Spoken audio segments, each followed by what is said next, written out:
नमस्कार दोस्तों। आज की कहानी है ये प्यार मंजूर नहीं।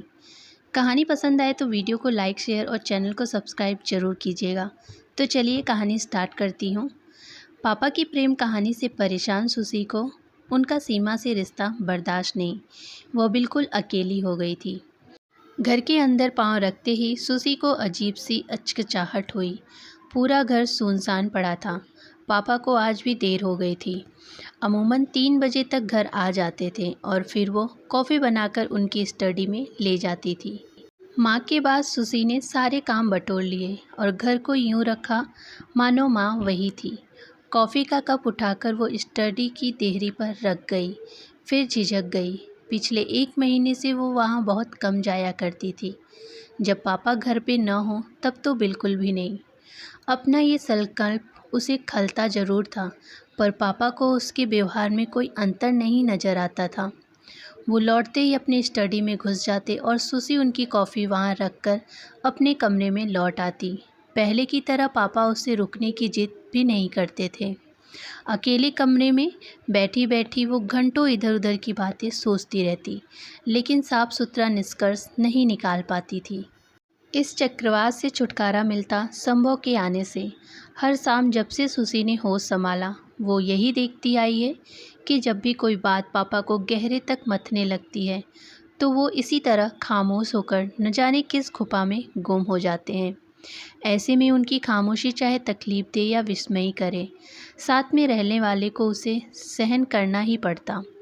उनकी इस आदत को जान लेने के बाद उनकी गुफा में बेवजह ही घुसपैठ करने की कोशिश कभी किसी ने नहीं की। जब माँ थी तब उन्होंने भी नहीं, लेकिन इस बार ये खामोशी कुछ ज़्यादा ही लंबी खिंचती जा रही थी। कहीं पापा को कोई तकलीफ़, कोई चिंता तो नहीं, या कॉलेज में कोई परेशानी। सुची ने सोचा, बिना माँ की बेटी के लिए पिता को संभालना कितना मुश्किल होता है। न जाने कितने जतन करती आई है वो, उनके ही दायरे में बंधे, उनके इर्द गिर्द घूमते हुए, उनकी हर गतिविधियों का अवलोकन करते हुए। अपना अस्तित्व भुलाए खुशी को न जाने कितना समय बीत जाता है। अपने बारे में सोचने का कभी ख्याल भी नहीं आया। फिर भी पापा की खामोशी खत्म नहीं हो रही। न जाने किस मिट्टी के बने हैं पापा। सोच सोच कर उसे हंसी भी आती है और हैरानी भी होती है कि जिस मिट्टी की सुसी बनी है वो भी तो उन्हीं की है, लेकिन बिल्कुल अलग, जिद्दी और अपनी बात मनवाने वाली। लेकिन पापा कुछ कहने के बजाय खामोशी ओढ़ लेते हैं, जैसे किसी के सामने अपना दुख शेयर कर लेने से बौने हो जाएंगे। सुसी ने अपना संकल्प तोड़ा। स्टडी रूम के अंदर जाकर कुर्सी पर बैठ गई, वही कुर्सी जिस पर बैठकर उसने स्कूल और कॉलेज की पढ़ाई की थी। उस पर वही लाल कांच जड़ा कढ़ाई का कुशन जो माँ ने उसके लिए लाई थी।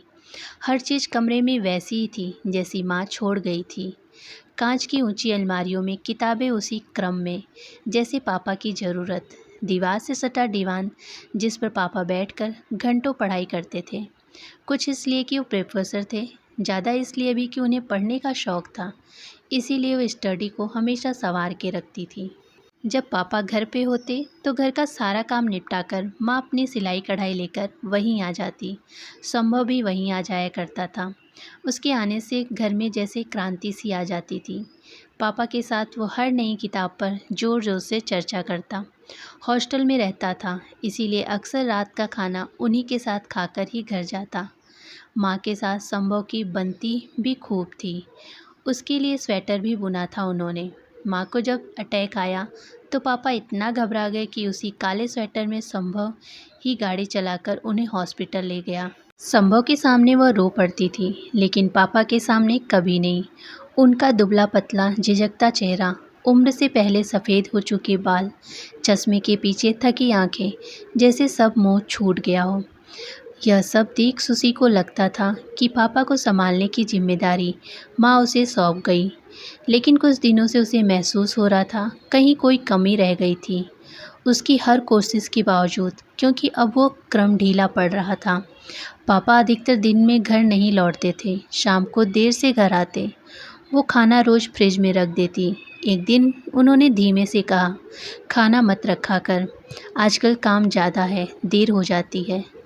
फिर थोड़ा रुककर बोले, दरअसल एक रिसर्च साइंटिस्ट हैं सीमा कृष्णा, वेस्टर्न ड्रामा पर बहुत काम किया है। संस्कृत ड्रामा पढ़ना चाहती हैं, इसीलिए क्लास के बाद उसे पढ़ाने चला जाता हूँ। पर पापा खाना तो खाना ही पड़ेगा। आप कहें तो मैं पैक कर दिया करूँ। नहीं तो चिंता ना कर, सीमा का घर कॉलेज के पास ही है। आजकल जिद करके वहीं खिला देती है। फिर भी वो आदतन रोज़ पापा का खाना बनाकर हॉट केस में बंद करके टेबल पर रख दी और शाम कोरी थाली हटाकर ठंडा खाना फ्रिज में रख देती। फिर उसे याद आया कि पापा की टेबल पर रखा वो काला कीमती जिल्द वाला प्रेम कविताओं का संग्रह।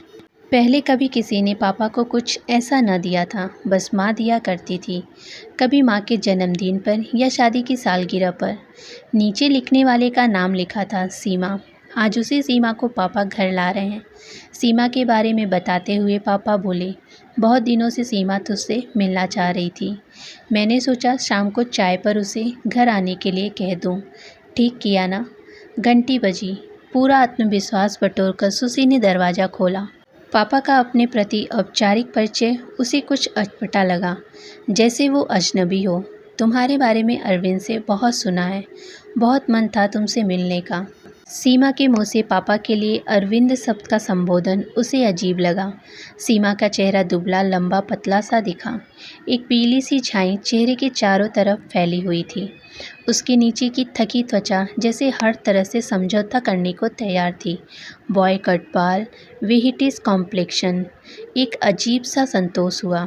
वो सुंदर नहीं थी माँ की तरह। अरविंद कह रहे थे कि तुम पीएचडी करने यूके जाना चाहती हो। फिर वही क्लोजनेस दिखी पापा के प्रति। क्या कहा मैंने? कमरे के अंदर से आते हल्की आवाज़ में पापा ने पूछा। माँ के जाने के बाद शायद पहली बार इतने सहज शब्द निकले थे पापा के मुंह से, मानो माँ वापस आ गई हो। होठों पर मुस्कान थी, जैसे लंबी थकान की केचुली छोड़कर जागे हों। उसकी निगाह बैठी सीमा पर गई। ओह अरविंद, हमारी बातें छिपकर सुनी जा रही है। आपको जानना है तो हमारे सामने बैठकर सुनिए। सीमा ने जैसे अधिकार जताते हुए पापा से कहा, और पापा उस औरत के पास बैठ गए। अपनी चिढ़ एक छोटी सी मुस्कान के पीछे बड़ी मुश्किल से दबाकर सुसी उठकर खड़ी हो गई। मैं चाय बनाकर लाती हूँ। ड्राइंग रूम का उन दोनों के बीच संवाद चौके में भी सुसी को सुनाई दे रहा था। इस तरह आसानी से उसने पापा को माँ के साथ बात करते हुए सुना था। शायद इतना ज़्यादा माँ के साथ भी नहीं। माँ ही बात करती रहती, पापा हाँ हूँ करते रहते। अगर माँ होती तो उन्हें ये सब अच्छा नहीं लगता। क्या पापा को ये सब समझ में नहीं आ रहा? पापा को ये सब जतलाना ज़रूरी था। इसीलिए सुसी ने इन सब बातों में हिस्सा न लेने का फ़ैसला किया। बस ये सीमा चुपचाप चाय पिए और घर चली जाए। ये विजिट मात्र इत्तेफाक ही रहनी चाहिए। वह खुद से ही बातें करने लगी, तभी 2 बार घंटी बजी। दरवाज़ा खोलने से पहले ही वो जानती थी कि ये संभव ही था। हमेशा की तरह अपनी धुन पर सवार। क्या बनाया है? बढ़िया माल की खुशबू आ रही है। फिर बैठक में घुसते ही पहले उसने पापा को, फिर सीमा को नमस्कार किया। सीमा को देखते हुए उसी बेझिझक तरीके से मुस्कुराते हुए वो उसके सामने बैठ गया। नमस्कार, मैं संभव हूँ। इसके पहले पापा कुछ कहते वो मुस्कुराते हुए बोली, मैं सीमा हूँ। कितना प्यारा नाम है। अगर मेरी लड़की होगी तो मैं उसका नाम सीमा ही रखूँगा। क्यों खुशी? सुसी के चेहरे पर थकावट उभर आई। एक आशंका सी उठी उसके मन में। कहीं पापा की चुप्पी का कारण ये सीमा तो नहीं? हो सकता है वो गलत हो, पर उसका मन कहता है कि सीमा से उसकी दोस्ती इस मौन का कारण हो सकती है। घर में अचानक एक गहरी चुप्पी छा गई। घर जैसे चाहने वाले सभी घर छोड़कर चले गए हों। अपने कमरे में पहुंचकर वो लेटने का मन बना रही थी कि कमरे का दरवाज़ा खुला। सोई नहीं सुसी? कितने दिन बाद पापा आए थे उसके कमरे में। कुछ देर बिना कुछ कहे बैठे रहे, फिर धीरे से बोले, कोई बात परेशान कर रही है? नहीं, कुछ नहीं। उसने जैसे बात को टालने के लिए कहा। पापा ने आगे बात नहीं छेड़ी। शायद उन्होंने उसे टेबल पर रखी तस्वीर हाथ में लिए हुए देख लिया था। बहुत अकेली हो जाती है न तू? नहीं पापा, काम जो इतना है। बिमला की बात और थी, सब कुछ संभाल लेती थी। उसके बाद सब कुछ चलना जैसे मुश्किल सा लगने लगा है। तू भी तो ससुराल चली जाएगी। माँ के जाने के बाद पापा की सारी संभावनाएं जैसे दब सी गई थी। अंदर का दुख भी और सुख भी। आज इतने वर्षों के बाद अपने अंदर दबे अपने आप को बाहर निकालना चाह रहे थे क्या? कहना कुछ और चाहता था, कह कुछ और गया। सुसी जानती थी पापा क्या कहना चाह रहे थे, लेकिन इस उम्र में पापा दोस्त बनाए, उसके साथ घूमे, हंसी मजाक करे। सुसी का कच्चा मन जो खुद इस समय राजकुमार की खोज में रहता है, उनको ये संबंध स्वीकार नहीं कर पा रही थी। अच्छा तू सो जा। पापा ने एक नज़र पूरे कमरे में घुमाई और फिर वो बाहर चले गए। कुछ और गहरा गई कमरे की खामोशी, एक बदरंग छाई सी। हर चीज़ अपनी जगह से उखड़ गई थी, स्थिर थी बस टेबल पर रखी वो तस्वीर से बाकी लोग कब से बाहर निकल चुके थे, सिर्फ वो अकेली रह गई थी, अतीत को खुद से चिपकाए हुए। अचानक मोबाइल पर संभव का मैसेज फ्लैक्स हुआ। सीमा जी खास है, 15 मिनट उन्हें घर छोड़ते में के दरमियान मैं भी भाप गया। वो बिल्कुल अकेली हैं और उस अकेलेपन को पूरा कर सकते हैं तुम्हारे पापा।